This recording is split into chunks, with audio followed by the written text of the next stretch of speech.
I'm going to make some bresaola today. Pretty simple. It's mainly just thyme and wine. I like that, thyme and wine. Okay, so you need some beef.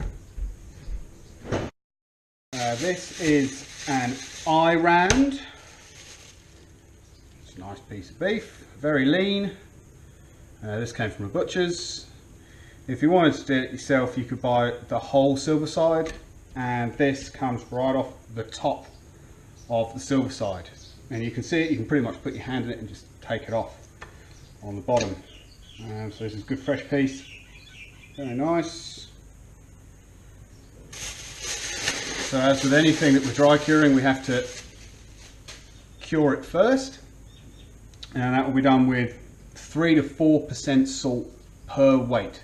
So this thing I've already weighed and it's 1.1 kilos. So if you do the maths, so all in all that's 38 grams of salt. So we're going to measure that out, eh?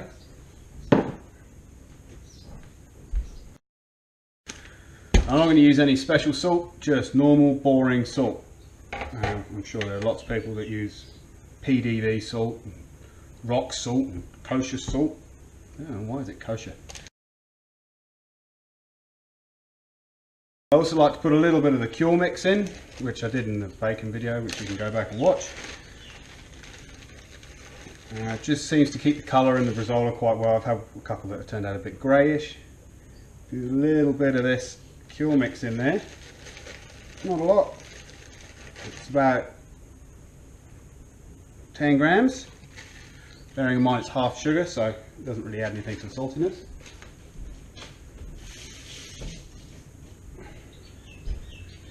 Okay, so that's the base cure.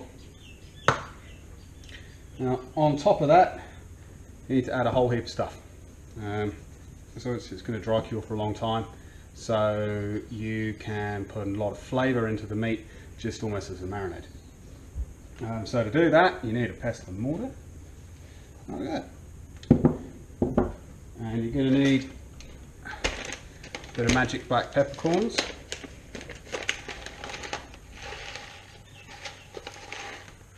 About a palmful. And then you need some bay. 2 leaves. Tear them up.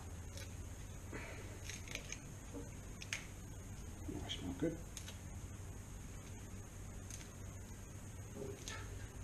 That's not enough. You need heaps.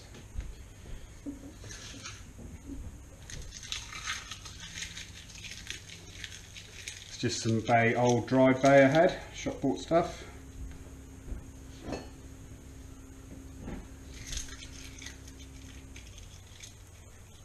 Nice. So that's crap loads. Maybe, I don't know, 10 leaves? 10 bay leaves?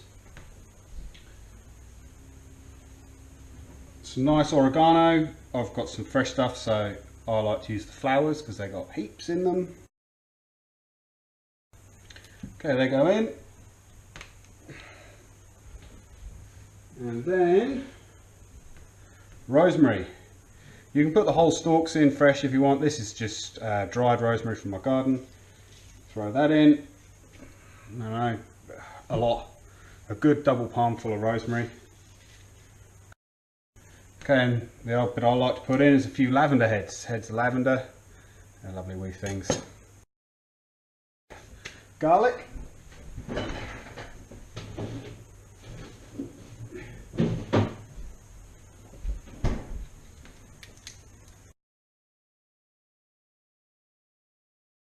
That's about 5 cloves. What else do I need? What else do I need? Lemon. And this lucky last one on my lemon tree. Pretty happy about that. So we'll just zest this bad boy in there as well. And then smash it up. Smashy, smashy, smashy. Smashy, smashy. I forgot. Chili flakes. Don't need a lot. It's a little bit like doing bacon. You want a tiny bit of background heat, but not a lot. So about, what's that? Some's good. Some's good. Not that much. As you can see, that is a very tasty mix. Smells fantastic.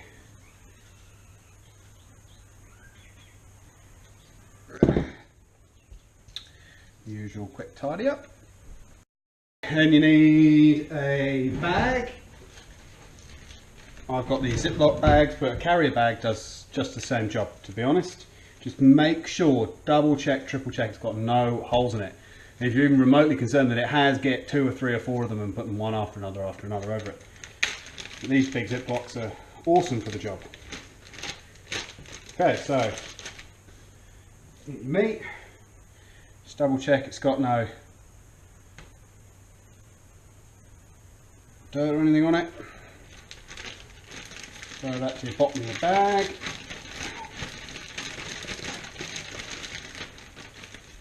And then add your salt. Just make sure that goes all over it. It's really easy in these bags, so you don't have to get your hand in there.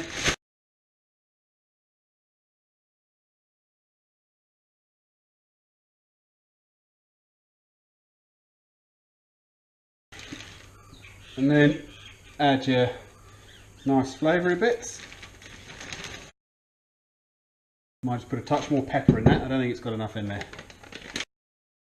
Pepper's really good when you're dry curing because it's like an antiseptic, so it stops the meat going off.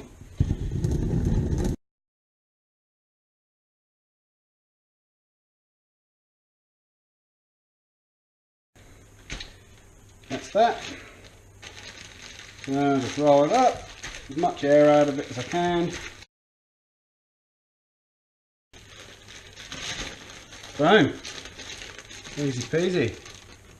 As you can see, that is just dreamy. It's got it all over it. So we're going to put that in the fridge and leave it there for 4 days. About 4 days. I like to mark the bag so I know. So today is Friday, Saturday, Sunday, Monday, Tuesday. Ready, Tuesday.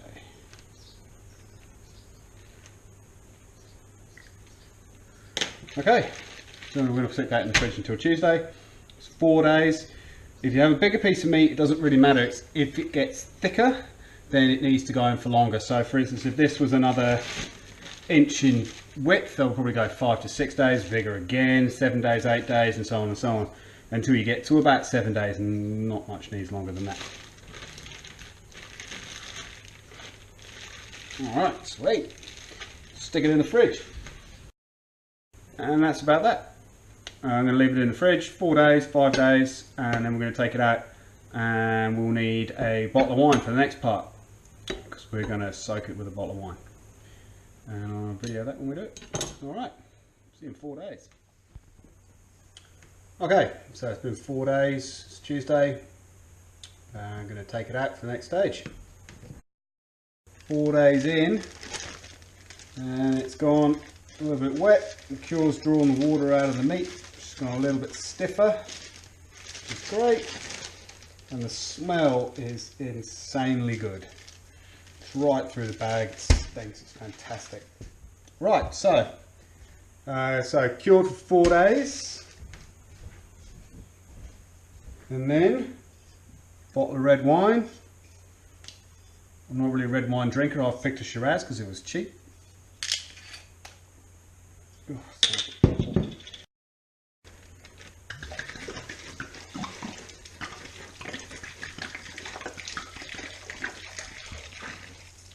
One bottle of red wine. There you have it. Ready to go.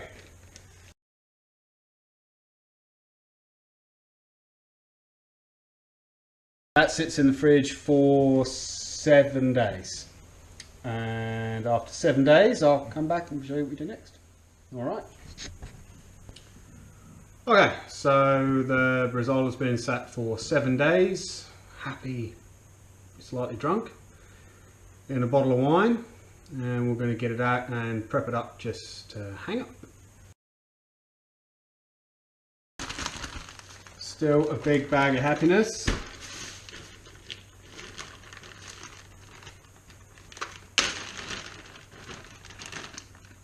Oh, that's the best part, that is. Oh, it smells awesome. As you can see, it's very, very purple. Very winey.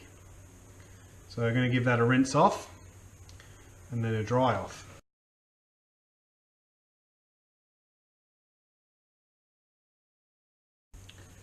Going to need an old tea towel. Don't use a nice new one or one that somebody likes, because you're going to get in trouble because they go a little bit purple. So lay it down. Now all I do is I roll it up, give it a press,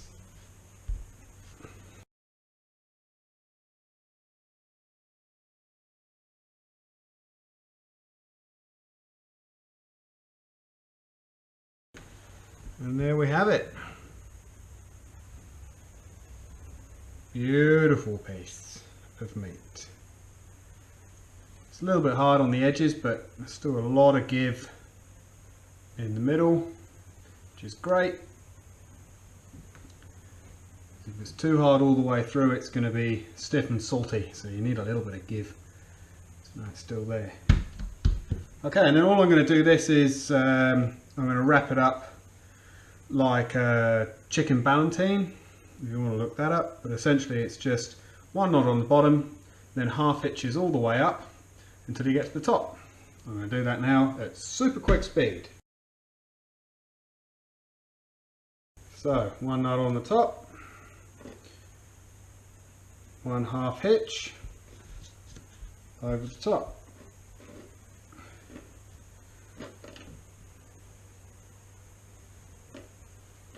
About an inch apart, roughly.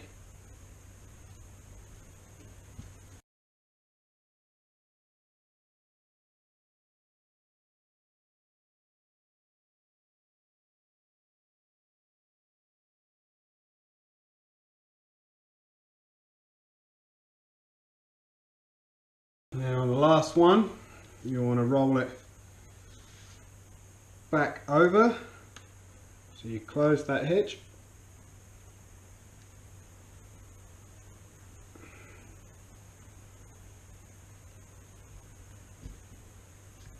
like that. Now all I do is I run it back under here,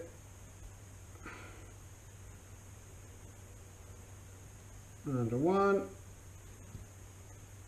and 2.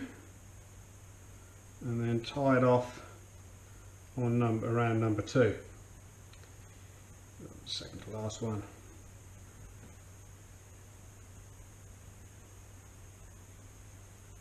Sweet.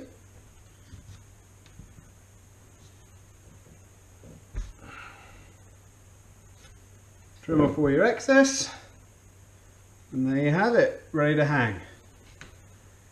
Now I'm going to hang this for, well, 3 to 4 weeks is about perfect. Well, I've got a party in a few weeks, so I want it for that. So I'm going to put it in the fridge. It's also a bit hot around us at the moment, about 26, 27 degrees during the day. It's too hot to really hang the meat in the safe, even though it's a good 10 degrees lower than that. So I'm going to put it in the fridge. You're going to find, because of the wine on it, as it progresses, it's going to grow like a blue mold, like you'd find if you left your wine glass for too long. It's going to grow this blue kind of bloom all over it. I tend to not like that flavour as much, so I wipe it down with some malt vinegar after about a week, and the acid in the malt vinegar will kill that mould off, and then I'll come back and check it another week, and if it's still there I'll give it another wipe down with just a damp cloth damped with white vinegar, malt vinegar, to get rid of it. Other than that, that's pretty much it. You're going to wait for 3, 4, 6 weeks, however you really like it, and then cut into it. Once you cut into it, it's going to dry a lot faster, and it's not going to dry evenly, it's going to dry from the cut end up. So you really need to eat it all at once. Not really. You need to eat it all over a couple of weeks once you cut into it. Well, no, that's about it. Okay, I'm going to go hang it up, give it a go, and I'll show you in a few weeks when we cut into it. Sweet.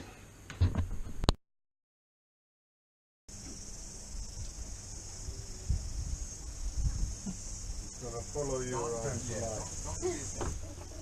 She's really good at making friends. And when we were cutting the cake and everything, she turned up with 3 families. And they were like, oh, hi. And Isabella, invited us to, the birthday party. And we were like, yeah, welcome.